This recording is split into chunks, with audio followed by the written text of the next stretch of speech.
Esto es Charlas Fiscales y de Negocios, donde los impuestos, la empresa y la vida se escuchan distinto. Con amor, conciencia e ímpetu. Soy Juan José Galván, y comenzamos.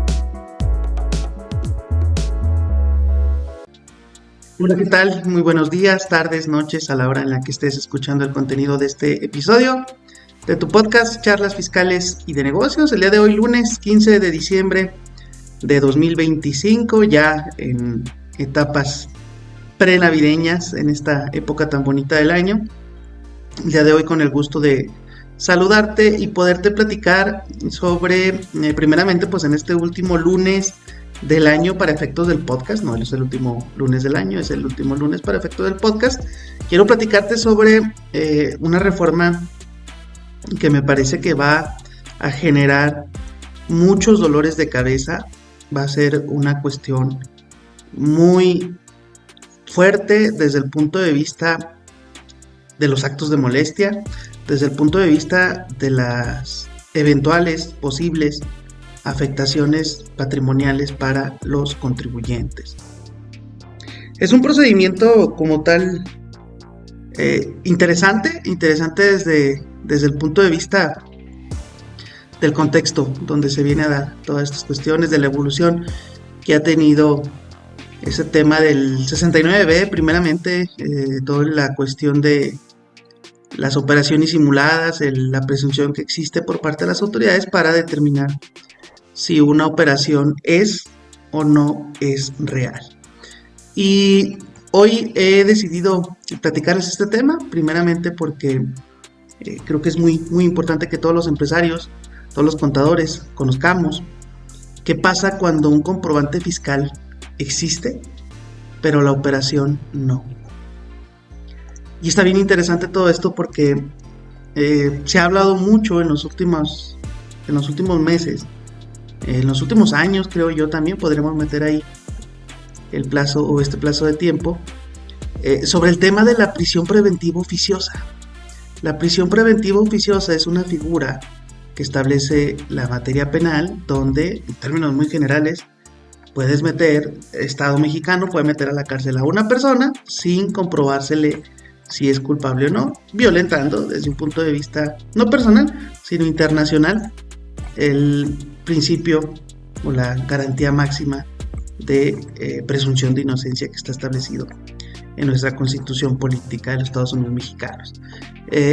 ¿Por qué es relevante este tema? Pues porque la prisión preventiva oficiosa, o uno de los supuestos que tiene que ver precisamente con el tema de la prisión preventiva oficiosa, es el uso de comprobantes fiscales falsos. Ese tema me parece que es una cuestión que debemos de tener muy presente cuando tratemos estos temas. No solamente ya es en el ámbito fiscal, sino también pues en el ámbito pero no solamente se queda en el ámbito administrativo, sino también llega al ámbito penal. Y miren, voy a compartirles el artículo 19 constitucional. Establece en su segundo párrafo que el Ministerio Público solo podrá solicitar al juez la prisión preventiva cuando otras medidas cautelares no sean suficientes para garantizar la comparecencia del imputado en el juicio, el desarrollo de la investigación, la protección de la víctima, de los testigos y de la comunidad, así como cuando el imputado esté siendo procesado o haya sido sentenciado previamente por la comisión de un delito doloso. El juez ordenará la prisión preventiva oficiosamente en los casos de abuso o violencia sexual contra menores, delincuencia organizada, extorsión, y así nos sigue con un catálogo de delitos que ameritan esta figura. Y luego establece de la salud, del libre desarrollo de la personalidad, contrabando y cualquier actividad relacionada con falsos comprobantes fiscales en los términos fijados por la ley. Otra vez, cualquier actividad relacionada con falsos comprobantes fiscales en los términos fijados por la ley. ¿Y por qué es importante este comentario? Porque esta reforma se hizo el año pasado, el 24 de diciembre, va a cumplir un año esta reforma. El 24 de diciembre de 2024 se agrega este supuesto de los CFDI falsos, y en lo personal a mí me brincaba mucho porque CFDIs falsos no existen. Lo que existe es un CFDI real que ampara operaciones simuladas.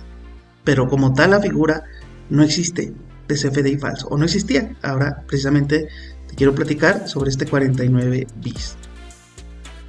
Dijo la Corte Interamericana de Derechos Humanos, eso es anticonvencional o inconvencional.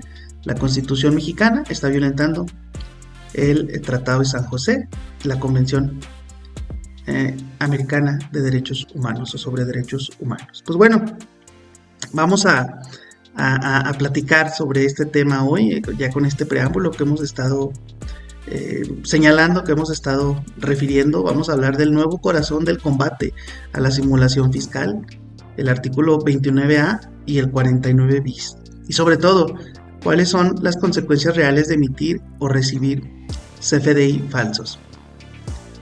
Precisamente con esta apertura que les daba, el nuevo concepto del CFDI falso, realmente por mucho tiempo, antes del 69, en 2014, te invito a que vayas y escuches varios episodios que tenemos aquí en el podcast sobre materia de operaciones, sobre sustancia económica.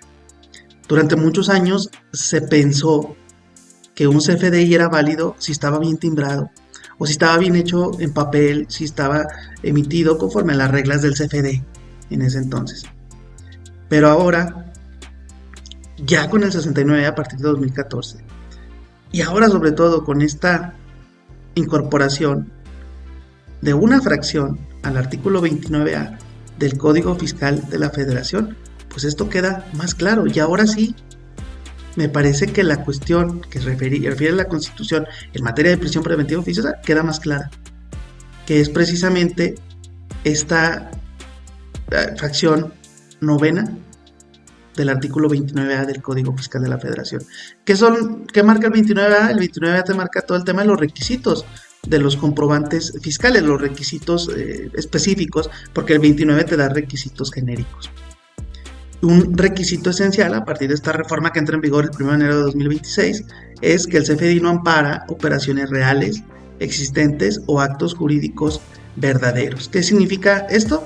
Pues que el CFDI se considera falso para efectos del Código Fiscal de la Federación y realmente es la base a partir de la cual se empieza a determinar todo el impacto de este cambio de la nueva facultad del 49 bis.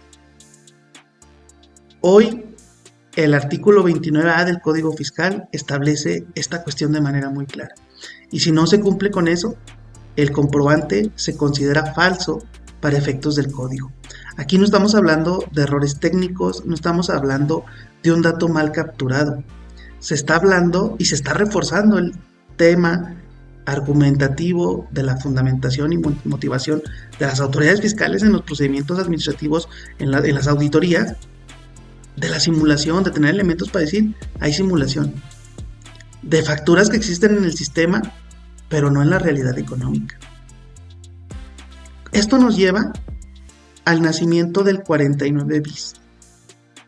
Son visitas que es un procedimiento que se ha creado específicamente para comprobar la realidad de lo que se está manifestando en comprobantes fiscales. Si me permiten a mí, de bote pronto, verlo de esta forma, se les hizo más tardado el tema del 69 y están implementando un procedimiento mucho más robusto, mucho más fuerte, mucho más intrusivo incluso, para efectos de los contribuyentes.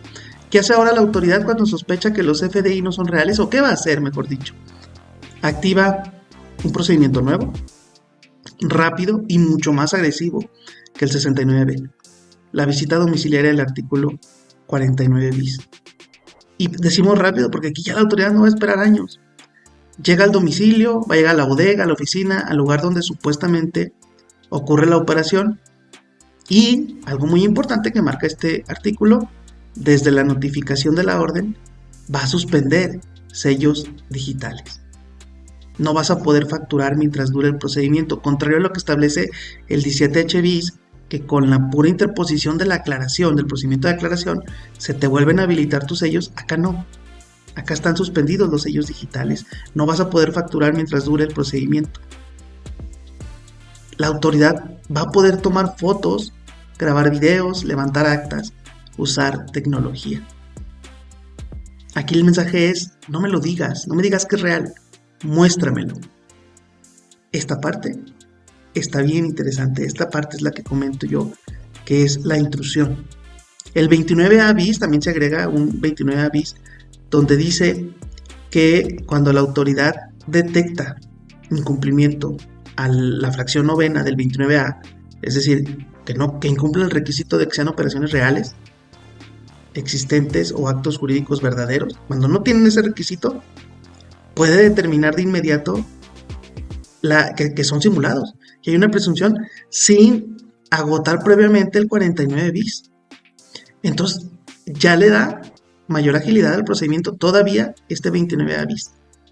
A mí, desde un punto de vista personal, me parece que no está normada esta segunda parte de una manera clara. ¿Cuál es o cuál va a ser entonces el procedimiento que va a seguir cuando caiga en este 29 bis? Esa es la parte que me parece tenemos que tener muy presente, tenemos que estar analizando, tenemos que estar desarrollando, y claro, aquí en Charlas Fiscales y de Negocios vamos a desarrollarlo con total claridad. Y voy a dar lectura al 29 bis. Cuando las autoridades fiscales se encuentren ejerciendo cualquiera de las facultades establecidas en este código y detecten el incumplimiento al requisito establecido en el 29A fracción novena, podrán determinar lo que corresponda conforme a la facultad que estén ejerciendo. Es decir, a mí me están revisando ISR. Llega la autoridad con una visita domiciliaria, me revisa ISR y empieza a presumir que mis operaciones no son reales. Las operaciones que están en esos comprobantes no son reales. No tiene que desarrollar el 49 bis, va a poder desarrollar independientemente, o va a poder aplicar, mejor dicho, independientemente de la facultad que esté haciendo, gabinete, fracción segunda, visita domiciliaria, fracción tercera, la propia fracción novena, que es la revisión fiscal, la revisión electrónica, me va a poder desconocer o dar desconocimiento al tema de los comprobantes fiscales, presumirlos como falsos, sin llevar a cabo, como tal, lo establecido por el 49 bis. Que ojo, el 49 bis como tal sí habla de la posibilidad de tener la suspensión de los sellos. Acá no estaría marcado este supuesto. Que sí se valdría para la autoridad el tema de desconocer los efectos fiscales. No irse la autoridad a desarrollar el 69 o a los pleitos que tenía en tribunales donde decía, oye, pues yo no tengo que desarrollar el 69 para desconocer la realidad económica de las operaciones o para presumir que son simuladas esas operaciones. ¿Qué sucede entonces o qué va a suceder entonces? Precisamente en la propia facultad de comprobación. Ya la autoridad podía desconocer materialidad de operaciones. Y luego el fundamento era muy burdo. A mí me tocó ver algunas resoluciones donde decía, ¿cuál es el requisito fiscal que está incumpliendo el comprobante? No, pues se trata de que no es estrictamente indispensable porque no existe. Oye, pero jurídicamente no existe ese requisito de los comprobantes, no existe ese requisito de las deducciones autorizadas. Entonces por ahí se la quería llevar la autoridad, cuando en realidad pues no procedía. Jurídicamente, desde un punto de vista de la garantía de fundamentación y motivación, pues estábamos perdidos.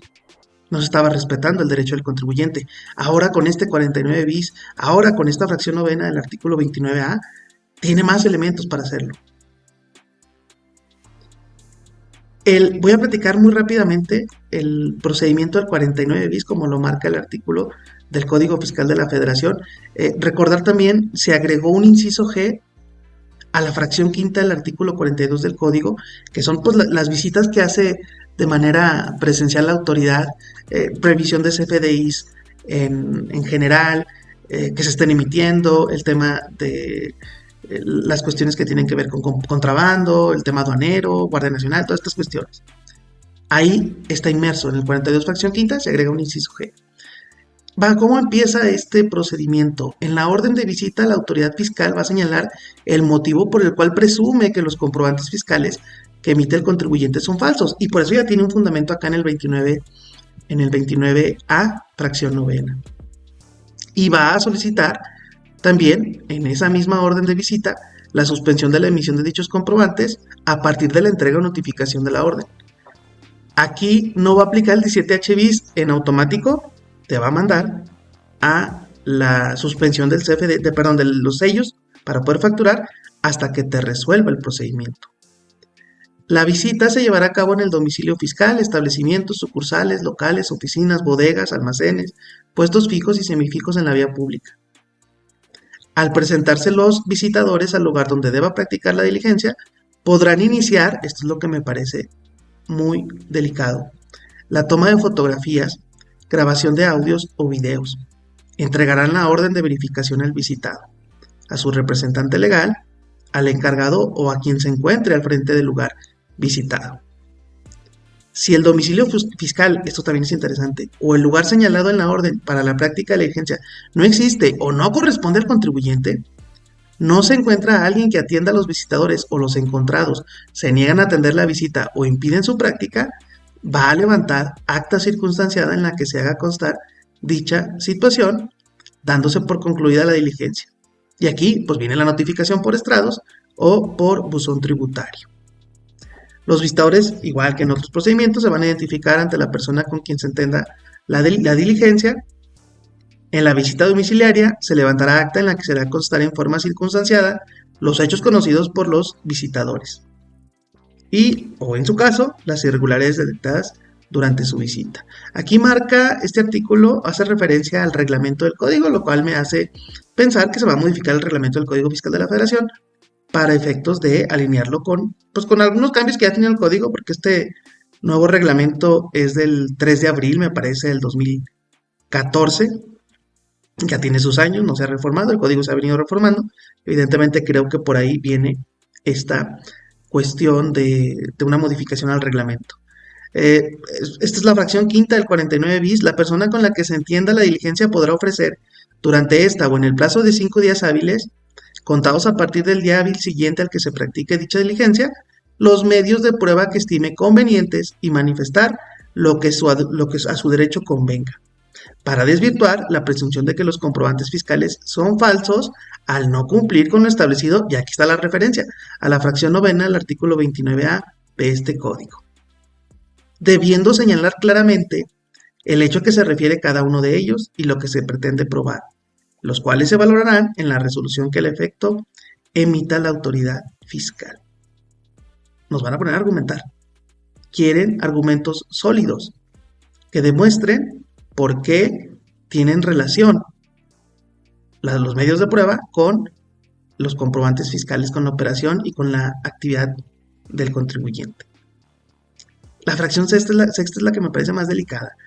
Los medios de prueba que ofrezca el contribuyente deberán identificarse y adminicularse claramente con el hecho u observación que pretenda desvirtuar, considerando para ello lo siguiente: que se refieran directamente al objeto de la visita domiciliaria, que no se ofrezcan para generar efectos dilatorios, que no se hayan obtenido con violación a alguna disposición jurídica o que no hayan sido declarados nulos en algún procedimiento jurisdiccional o instancia administrativa. Y honestamente aquí, ya luego lo platicaré en algún otro episodio, creo que se está violentando el tema de la Ley Federal de los Derechos del Contribuyente, donde dice pues que el cumplimiento fiscal debe ser lo más sencillo para el contribuyente, lo que menos carga y menos oneroso le represente a los contribuyentes.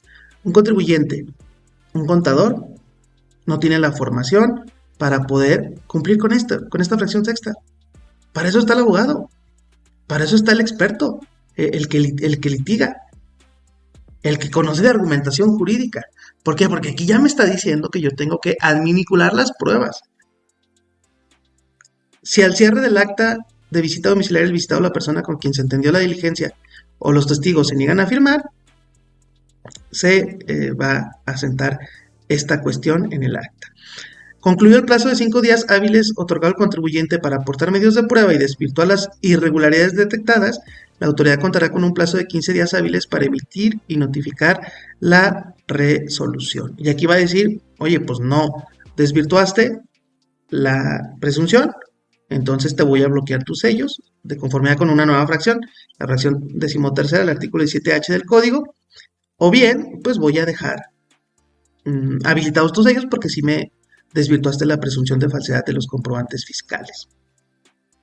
El procedimiento del 49 bis se debe concluir como máximo dentro de los 24 días hábiles e iniciará cuando se entregue la orden. Es un plazo o es un procedimiento expedito.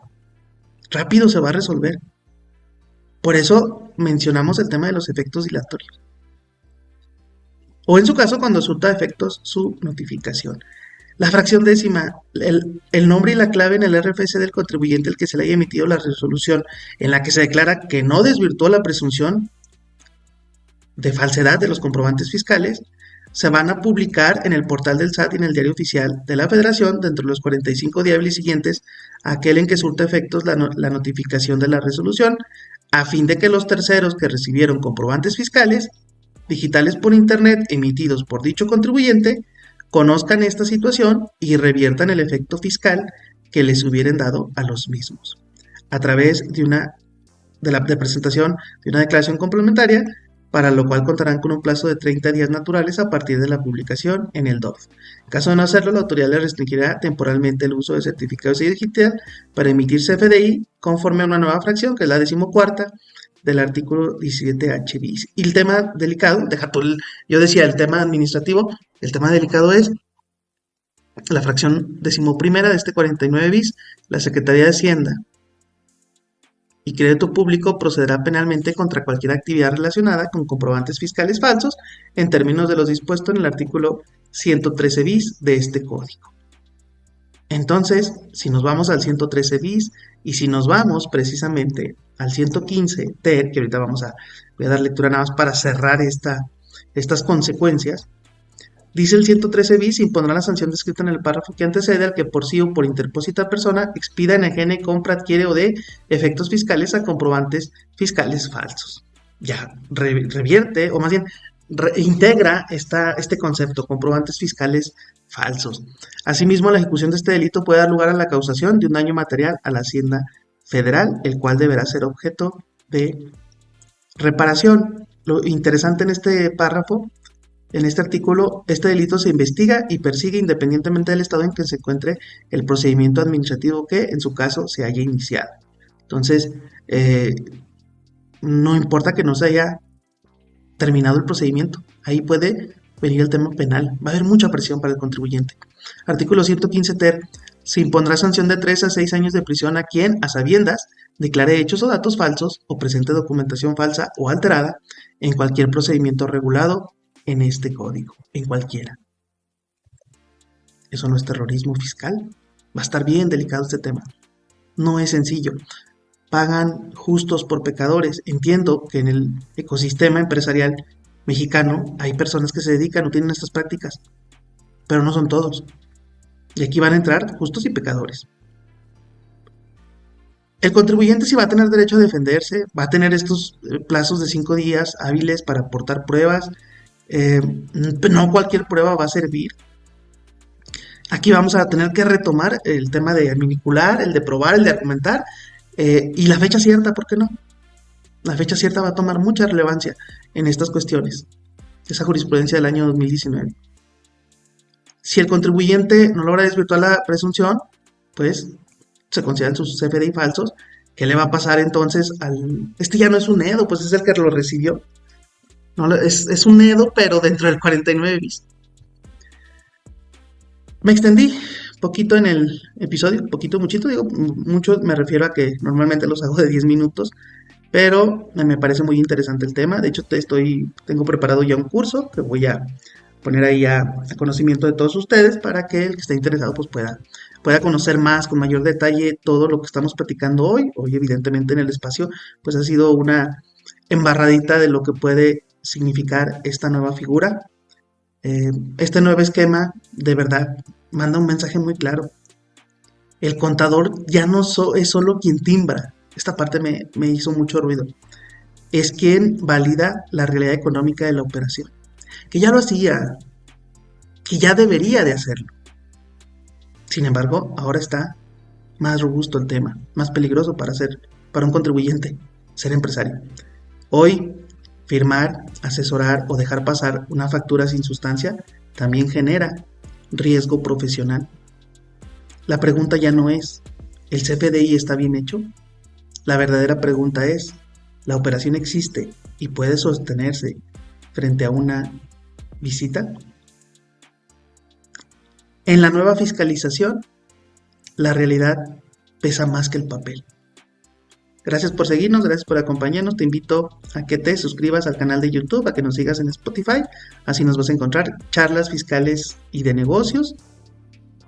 Ayúdanos a compartir este mensaje, ayúdanos a compartir este episodio y todos los demás que tenemos en este podcast. Ya son más de 200 episodios donde platicamos, entrevistamos y desarrollamos temas asociados a esta maravillosa profesión. Que sea un excelente día, tarde, noche.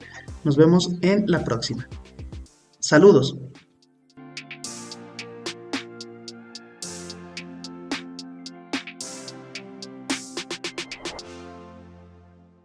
En Charlas Fiscales y de Negocios creemos que detrás de cada número hay personas, y detrás de cada historia, una oportunidad para aprender.